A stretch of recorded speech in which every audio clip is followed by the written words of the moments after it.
Neste plano físico, para fazermos uma viagem, precisamos de um meio de transporte. No que diz respeito ao trânsito da alma rumo à consciência divina, precisamos passar pela consciência humana. E para vivermos essa experiência aqui na Terra, usufruindo de uma personalidade humana, se faz necessário um veículo, pois o espírito não teria como viver tal experiência sem um ego e um corpo. Assim nascemos com um corpo e com uma estrutura psíquica projetada para desenvolver um ego.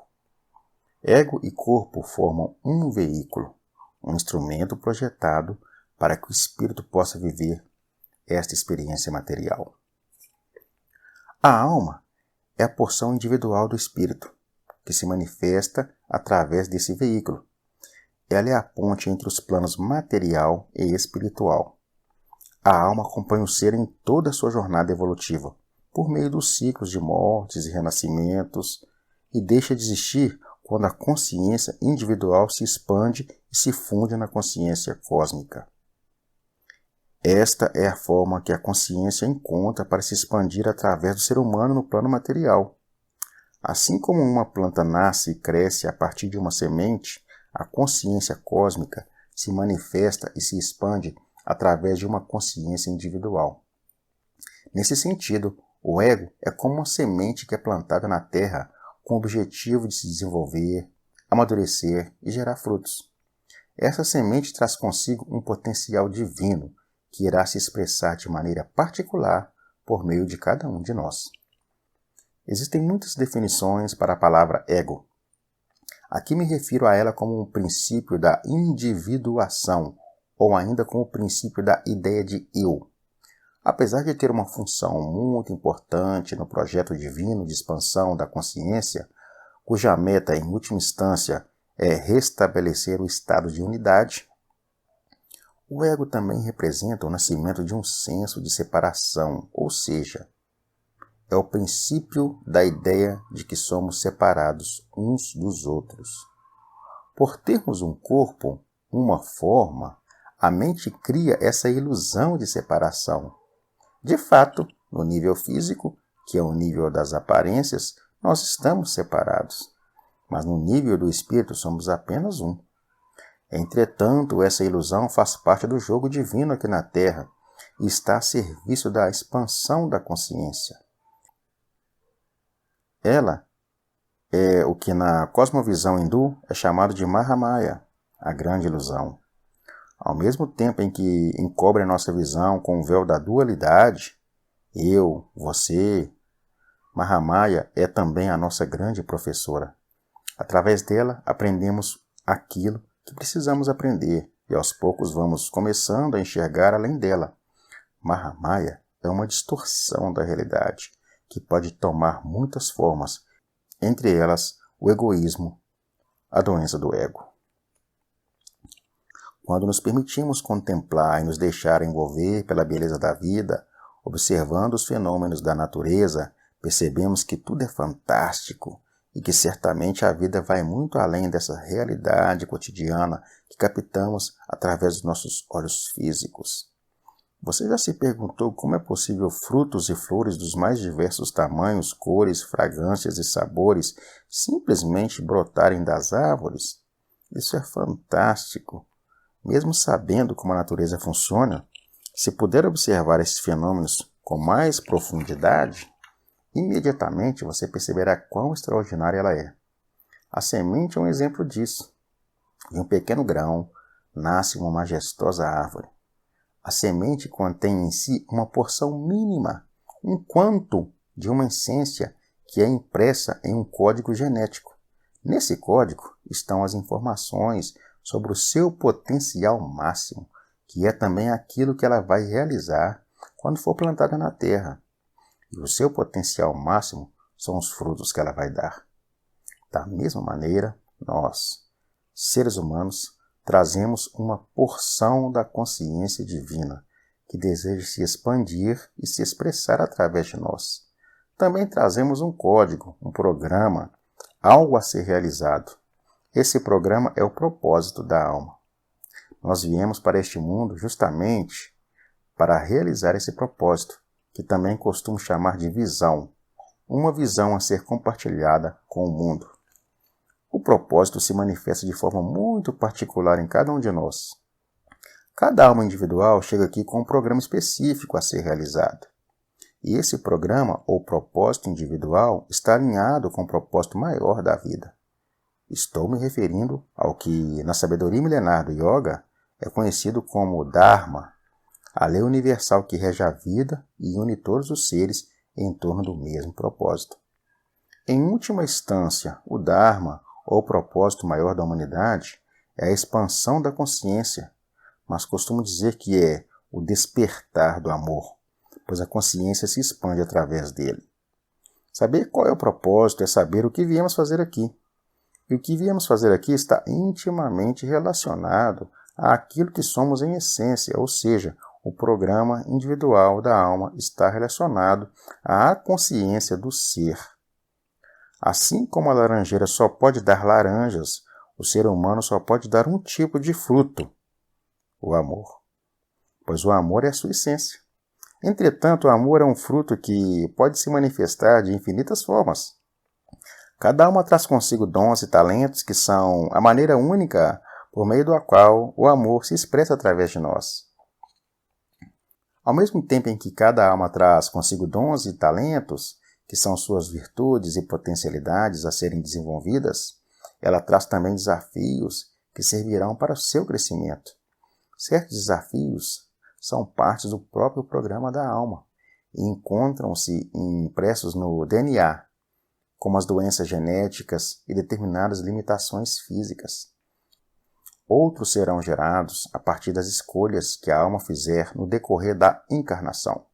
Mas, independentemente de sua natureza, os desafios são instrumentos de aprendizado. Também comparo esses desafios ou obstáculos a lugares de parada na jornada da alma em evolução. A viagem é longa e muitas vezes nos sentimos cansados. Às vezes precisamos parar para abastecer e nos alimentar, às vezes para cumprir acordos em lugares específicos, mas toda parada serve para, de alguma maneira, nos recuperarmos e absorvermos aprendizados. As pausas servem para revermos o mapa da vida e nos situarmos na jornada. Nesses momentos, também podemos rever os lugares por onde andamos e os buracos pelos quais passamos, a fim de evitar novas quedas. Mas paramos principalmente para resgatar partes nossas que ficaram presas no passado e para absorver determinadas lições. E dessa forma, vamos nos fortalecendo para seguir um rumo ao destino final. Esses lugares de parada, onde a alma estaciona temporariamente para absorver determinados aprendizados e se libertar da cadeia de reações geradas pelas ações equivocadas do passado, são o que chamamos de karma. Essa palavra sânscrita significa literalmente ação, mas refere-se a uma lei cósmica, a lei da causa e efeito, ação e reação, que determina que todo efeito tem uma causa. Tudo que se manifesta agora em nossas vidas é um produto das nossas ações do passado. Para toda ação existe uma reação. Assim, o karma envolve não somente a ação, mas também a reação inerente a ela. Uma via do yoga chamada de karma yoga ou yoga da ação fala sobre a prática da não ação, que é uma ação que não gera reação, uma causa sem efeito. Entretanto, para uma ação não gerar uma reação, ela precisa ser desprovida de interesses egoístas. Esse é o fundamento básico do karma yoga, yoga da ação, cujo principal instrumento é a ação ou serviço desinteressado. Muito se fala em yoga hoje em dia, mas pouco se sabe de verdade sobre ele. Yoga não é simplesmente um sistema de posturas físicas e meditação. Yoga é um grande conjunto de técnicas e ferramentas capazes de atuar em todos os níveis de nosso sistema físico, mental, psicoemocional, energético e espiritual, que tem a função de nos ajudar a reconectar com a realidade maior, com a nossa essência, ou ainda com a nossa verdadeira identidade. Por isso, yoga é um caminho de autorrealização ou de libertação. Ao reconhecermos nossa verdadeira identidade, nos tornamos livres para ser quem somos. Karma Yoga é o caminho da liberdade através da ação. É a via do yoga que conduz à autorrealização por meio do serviço desinteressado. A ação desinteressada nos liberta, pois ela possibilita que deixemos de produzir reações e, consequentemente, que nos libertemos das teias do karma. Mas isso é possível somente quando karma, ação, e dharma, propósito, estão alinhados. Repetindo, mas isso é possível somente quando karma, ação e dharma, propósito, estão alinhados. O que significa que nossas ações correspondem ao que de fato viemos fazer aqui. Quanto mais alinhadas estiverem com o propósito maior, menos efeitos nossas ações causarão e mais consciência elas trarão ao planeta, pois o propósito da alma individual está diretamente ligado ao Dharma e ao Karma coletivos. Vimos que existe um propósito interno da alma, um programa que nasce com a pessoa.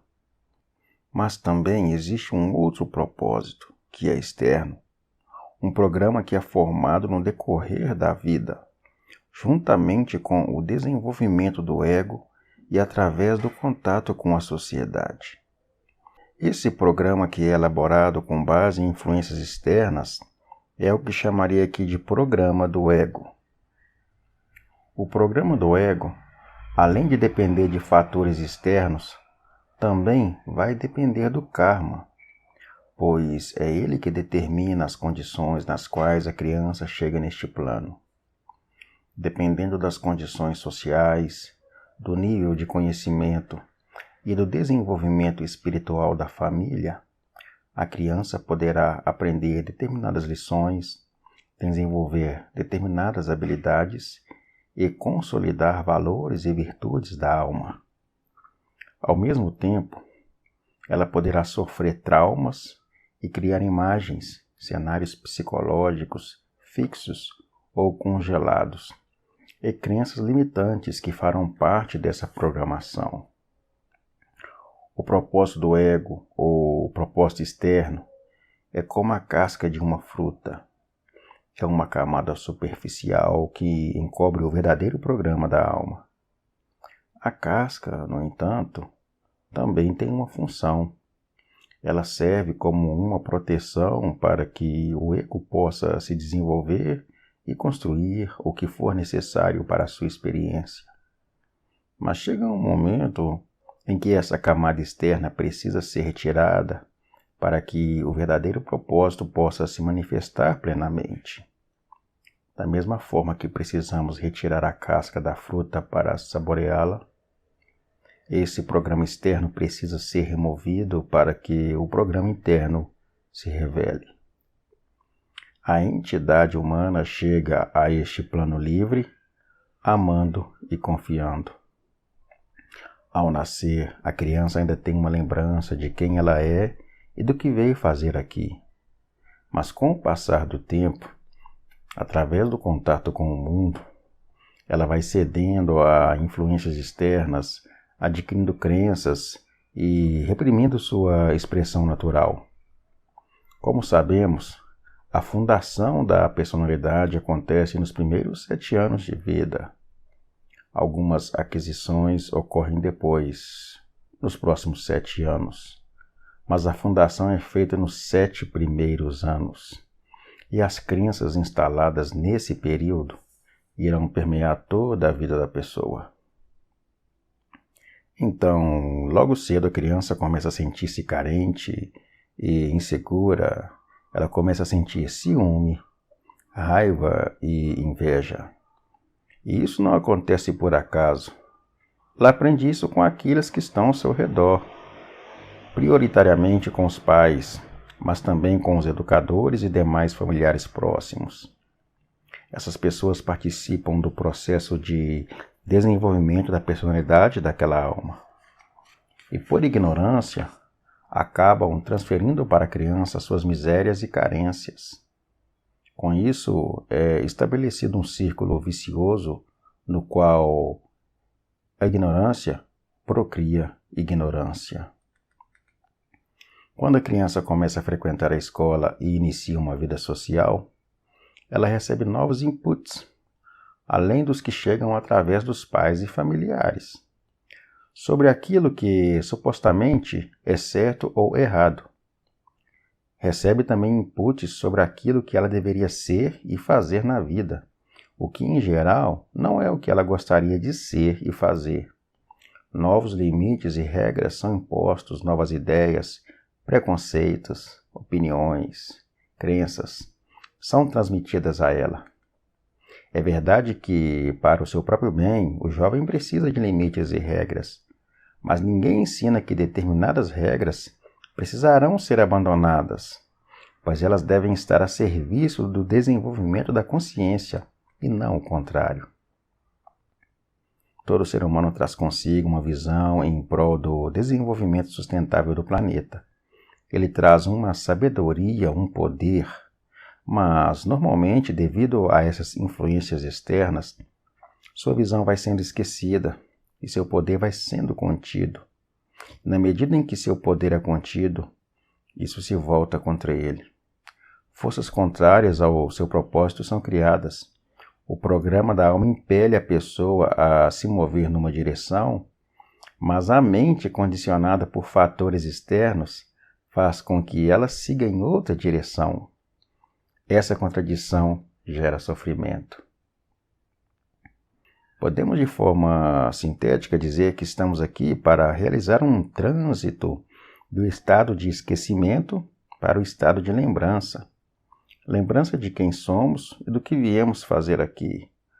Pois, como já vimos, ao chegarmos nessa terra somos envoltos por um véu de ilusão que atua através do esquecimento. Normalmente, até o início da juventude, uma pessoa ainda tem a visão clara daquilo que veio fazer.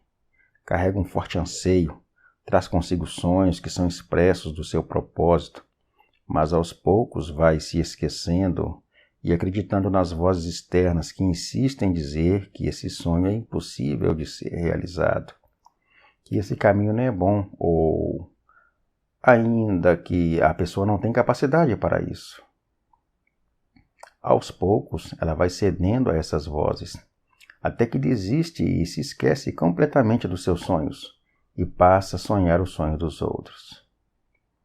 Se já teve a oportunidade de acompanhar o crescimento de uma criança, você sabe que ela nasce confiando e amando com toda a sua pureza. A criança que ainda não foi corrompida e contaminada pelas crenças e misérias dos adultos à sua volta, simplesmente segura na mão do pai e da mãe e vai com eles, sem saber para onde a estão levando. Contudo, aos poucos, ela deixa de confiar, começa a ser atingida pelo medo na forma da desconfiança e da insegurança, e pelo ódio na forma da raiva e da vingança. Mas por que isso acontece? Porque ensinam isso para ela. Desde cedo, a criança aprende que é uma vítima das circunstâncias externas e com isso também aprende que precisa se defender. Aos poucos, vai criando os mais variados mecanismos de defesa e adquirindo crenças e condicionamentos limitantes. Tais mecanismos são limitantes porque, ao mesmo tempo em que servem para a proteção, geram separação e esquecimento. Os muros que você constrói ao seu redor para se proteger são os mesmos que o mantêm isolado no mundo. Esse conjunto de mecanismos de proteção e esquecimento constitui o que costumo chamar de natureza inferior, eu inferior ou ainda maldade. Isso que conhecemos como maldade nada mais é do que um conjunto de mecanismos de defesa que o ser humano desenvolve desde cedo na vida para se proteger da dor e dos choques da humilhação, da rejeição, exclusão. Ao falar de maldade, não estou me referindo ao comportamento exclusivo dos criminosos e corruptos, pois todos nós sofremos choques dessa natureza.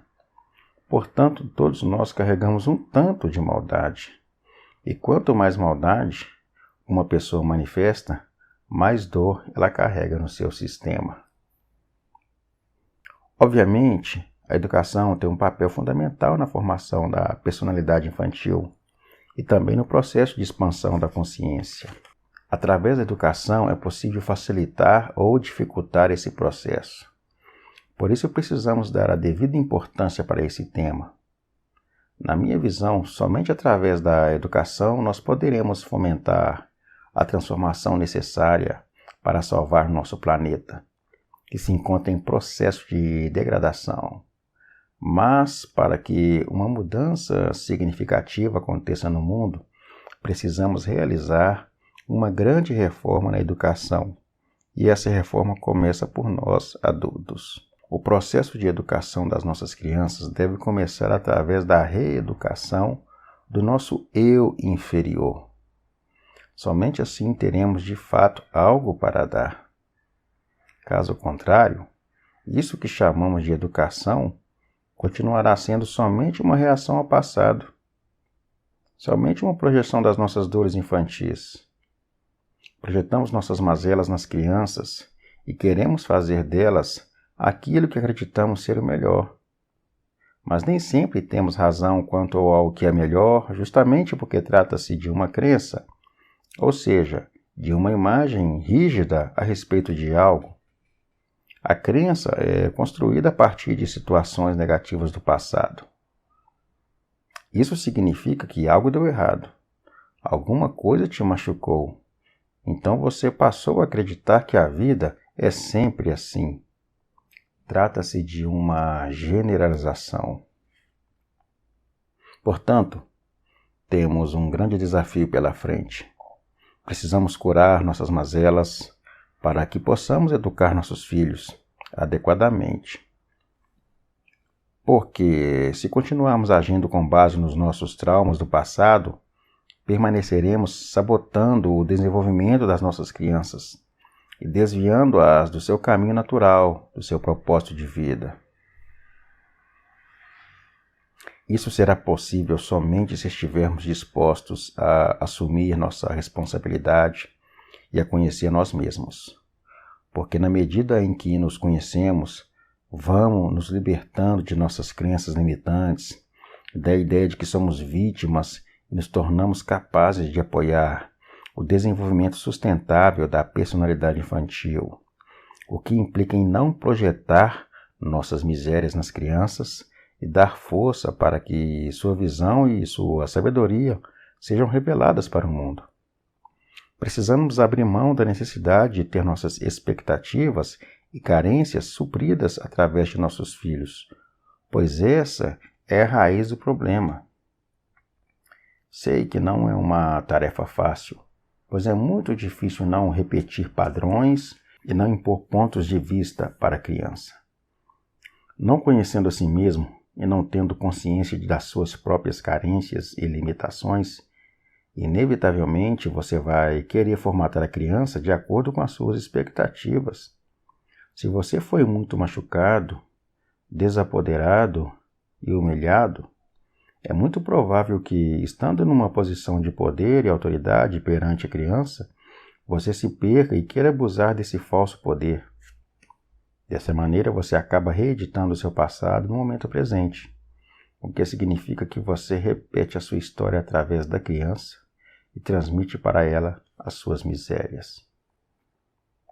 A projeção das nossas carências e condicionamentos nas nossas crianças é uma das bases que sustentam a miséria humana. Dessa forma, temos sido canais de um poder destrutivo que age promovendo o esquecimento do propósito maior da vida. A criança tenta ser feliz da maneira como ensinamos que deve ser, mas ela nunca se sente encaixada, nunca se sente realmente confortável.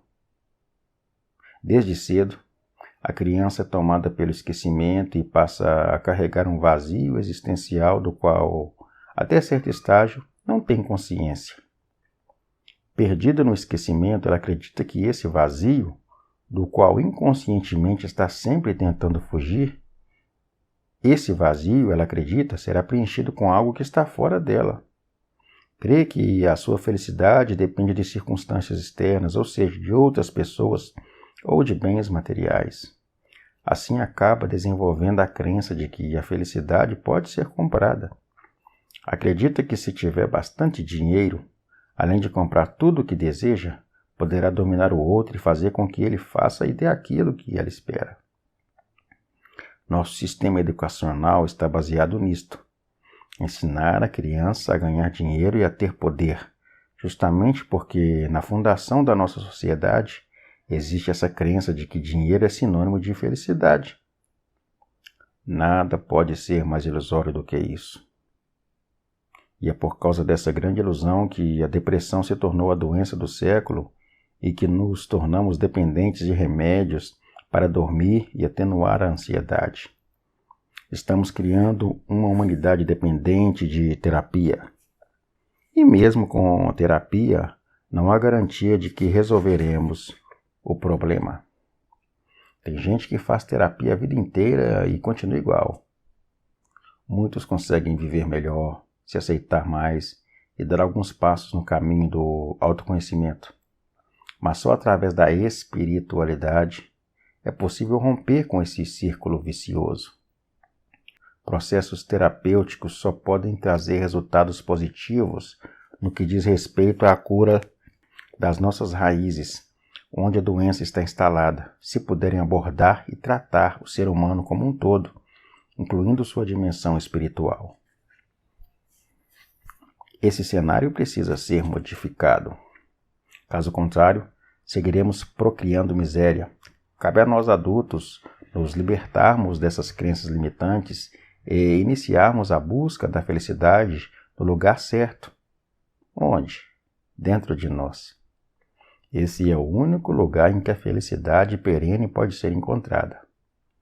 Enquanto continuarmos buscando fora, projetando nossas carências no outro, exigindo que ele faça aquilo que queremos que ele faça, enquanto não curarmos nossas feridas infantis através do autoconhecimento, seguiremos procriando ignorância através dos nossos filhos. Muitas vezes você acha que está amando o seu filho, mas está apenas tentando resolver o seu próprio problema. Na verdade, você está tentando se realizar através dele. Ao obrigar a criança a fazer do seu jeito, você acaba desviando do caminho dela. Qualquer caminho que não seja o da alma é um mau caminho, porque ela estará se afastando do Dharma. Se pudermos evitar que essas crenças fossem instaladas na infância, tudo seria diferente. Na minha visão, isso seria possível se o autoconhecimento e a espiritualidade se tornassem parte do ensino fundamental.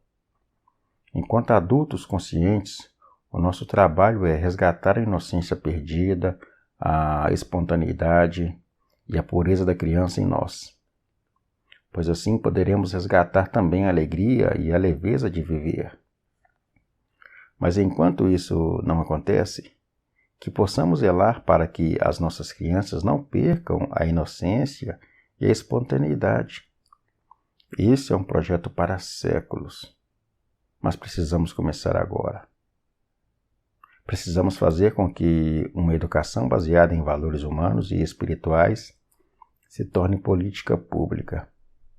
E além disso, é necessário que os amantes se tornem realmente conscientes do significado de uma família, do significado de trazer uma criança para este mundo. Esse é um dos aspectos da nossa missão neste planeta, porque isso faz parte do processo da expansão da consciência humana. Se olharmos mais profundamente para essa questão, veremos inclusive que é preciso refletir sobre a nossa necessidade compulsiva de gerar filhos, pois ela também nasce de crenças e condicionamentos. Percebo que esse assunto é quase um tabu na nossa sociedade, mas trata-se de um tema de grande importância que precisa ser amplamente abordado e encarado de frente. Porque ao colocar um filho neste mundo, você tem a responsabilidade de ajudar no desenvolvimento espiritual dessa alma, ou pelo menos precisa aprender a não sabotá-la. Essas são questões muito importantes, mas precisaríamos de um outro livro para tratar delas. Por enquanto, quero apenas deixar algumas perguntas para aqueles que estão querendo ter filhos. Quem em você quer ter um filho? E para quê? De onde vem essa vontade? Vem da necessidade de cumprir um programa social? de suprir uma carência ou é um comando do coração? Volto a dizer que essa tão necessária e desafiadora transformação só poderá ocorrer se estivermos de fato comprometidos com o autoconhecimento. E isso implica em estudar os mecanismos que nos levam a esquecer do propósito real da vida. Precisamos saber de que forma fomos contaminados pelo medo, de que forma a nossa confiança natural se transformou em desconfiança, de que forma as crenças e os condicionamentos foram instalados no nosso sistema, dando início a círculos viciosos que geram destruição e perpetuam a miséria, não somente em nossas vidas pessoais, mas na vida do planeta como um todo. Ao identificarmos esses círculos viciosos e entendermos o seu fundamento, temos a chance de interrompê-lo. E quando isso acontece, a energia que até então estava sendo utilizada para manter o esquecimento pode ser redirecionada para a lembrança de quem somos. Os principais mecanismos que estão a serviço do esquecimento são a repressão e a negação. Eles atuam no nosso sistema como verdadeiros venenos para a consciência. Vejamos como. Anteriormente, como mencionei, quando nasce, a entidade humana, apesar de ainda ter a lembrança da sua identidade, apresenta limites que a tornam dependente. Portanto, ela precisa receber dos pais muitas coisas, dentre elas, 3 elementos são os mais vitais: o alimento, a proteção e o amor. Esses elementos são básicos para que a criança possa sobreviver e crescer de forma saudável. Além disso, existe um outro elemento que também é fundamental, mas que normalmente é desconsiderado: a liberdade. A liberdade é uma necessidade tão básica para a alma quanto o alimento é para o corpo. Na verdade, ela é intrínseca ao ser. Mas, ao encarnar neste plano, temos nossa liberdade restringida. Quando chegamos aqui, somos puros, não temos medo, nem vergonha de ser quem somos. Não vemos perigo nem maldade em nada. Por isso nos expressamos com total liberdade, espontaneidade e naturalidade. Mas essa nossa expressão natural nem sempre é considerada socialmente adequada e muitas vezes não corresponde às expectativas dos nossos pais em relação a nós. A verdade é que na maioria das vezes os pais não estão suficientemente maduros para aceitar e acolher a espontaneidade da criança e para permitir que ela se expresse com a liberdade de que precisa. Então, desde cedo, a criança começa a ser reprimida e a entrar em contato com o sentimento de inadequação que isso gera. Às vezes, ela é reprimida de forma direta e aberta, quando houve um "não faça isso" ou "isso não pode". E às vezes a repressão ocorre de forma indireta e sutil, através da retirada do amor. Se a criança faz alguma coisa que os pais não gostam ou consideram inadequada, ela é punida com frieza e indiferença. Em certas ocasiões, ela apanha ou é humilhada. E quando a sexualidade começa a florar e a criança começa a brincar com o próprio corpo, a primeira coisa que ela escuta normalmente é: "Pare com isso! Isso é feio!" A criança está ali pura, sem maldade, simplesmente sendo espontânea. Mas ela é recriminada nesse movimento natural e tem sua energia vital subitamente bloqueada. Assim ela começa a ter medo de ser quem é e passa a acreditar que precisa ser outra coisa para agradar aos pais e para receber aquilo de que precisa. Ela deixa de ser espontânea e começa a criar máscaras, ou seja, passa a fingir ser algo que não é, porque sendo quem é não consegue o que deseja, que é ser aceita e amada. Dessa maneira, uma falsa identidade vai sendo construída. A espontaneidade vai dando lugar à estratégia, o que significa que ela deixa de fazer aquilo que o seu coração determina e passa a fazer aquilo que agrada os outros. Ela deixa de ouvir a voz do coração e passa a ouvir apenas a mente. A razão vai se sobrepondo à intuição. Porém, razão sem intuição é o mesmo que um pássaro sem asas. Ao agir puramente com base na razão e no raciocínio, você se torna uma máquina. E ao agir apenas com base no sentimento e no instinto, você se torna um animal. a intuição une pensamento e sentimento, raciocínio e instinto. Ela nos aproxima daquilo que nos define exatamente como seres humanos. Compreenda que não estou dizendo que a mente e a razão devam ser ignoradas. Na verdade, a mente é um poder do ser, mas esse poder tem sido muito mal utilizado. Na atual fase da nossa jornada evolutiva, a mente encontra-se completamente desgovernada, criando dificuldades e obstáculos para o desenvolvimento da consciência humana. É preciso haver um equilíbrio entre mente e coração, entre razão e intuição, pois isso é o que nos torna capazes de transcender nossas limitações e de realizar o nosso potencial. Também é importante deixar clara a diferença entre isso que estou chamando de repressão e aquilo que são os limites necessários para a educação e para a proteção da criança. É claro que a criança precisa de limites, até mesmo para a sua própria proteção. E muitas vezes a criança até pede por limites, pois essa é uma forma de os pais darem atenção para ela. O limite, se colocado com amor e consciência, é uma forma de ajudar no desenvolvimento da criança. Já a repressão é o contrário, é como um veneno que age contaminando uma virtude que constitui a base, a fundação da árvore da consciência, que é a autoconfiança. A espontaneidade, que é uma expressão da autoconfiança, é bloqueada e contaminada pelo medo, o medo de não receber amor. Esta é a ilusão básica que sustenta a miséria no mundo, a ideia de que somos carentes e precisamos receber algo de fora.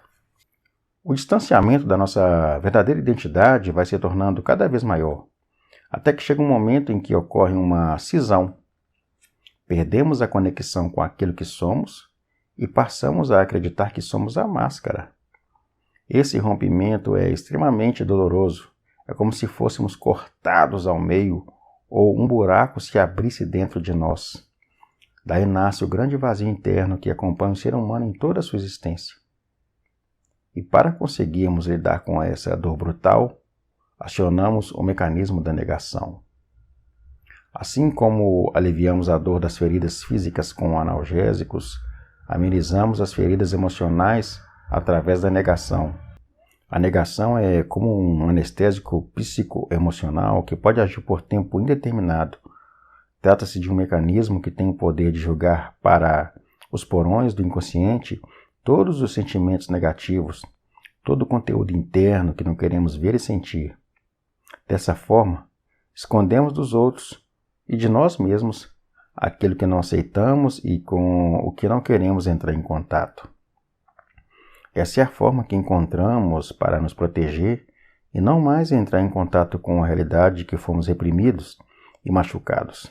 Esse mecanismo sustenta a falsa identidade, porque fortalece a crença inconsciente de que somos vítimas, carentes e que não somos aceitos pelo que realmente somos. O inconsciente, também conhecido na psicologia como subconsciente, é uma parte da consciência que, por alguma razão, não queremos enxergar. Não se trata de algo que realmente não conhecemos, mas algo que em algum momento decidimos desconhecer. Assim como nascemos amando e fomos aprendendo a odiar ou desaprendendo a amar, tudo aquilo que se torna inconsciente esteve em algum momento debaixo da luz da consciência. Portanto, o que costumo chamar de eu inferior ou sombra é justamente essa porção da consciência que nós decidimos não ver e por isso apagamos a luz. Apagar a luz aqui significa fechar o coração, e fechar o coração significa desconectar-se de si mesmo.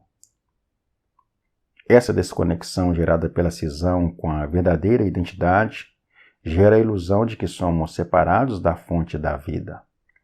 Em outras palavras, nós perdemos a consciência de que a fonte da vida nos habita e de que somos parte de uma corrente de energia universal de onde recebemos tudo o que precisamos. Acreditando estar separados dessa fonte que nos nutre, Nós passamos a acreditar que somos carentes e com isso nos tornamos escravos do outro. Nós temos a fonte do amor dentro de nós, mas acreditamos que precisamos receber esse amor de alguém. A negação dos aspectos sombrios da personalidade é talvez a principal causa da miséria humana. Os sentimentos negados funcionam como âncoras que impossibilitam a ascensão. As mágoas e os ressentimentos que carregamos, mesmo que inconscientemente, nos mantêm prisioneiros da ilusão da separação, distorcendo a percepção da realidade, impedindo que manifestemos nosso poder na forma dos nossos dons e talentos. Dessa maneira, somos impedidos de alcançar o propósito maior, que é nada mais que a lembrança de quem somos e do que viemos fazer aqui.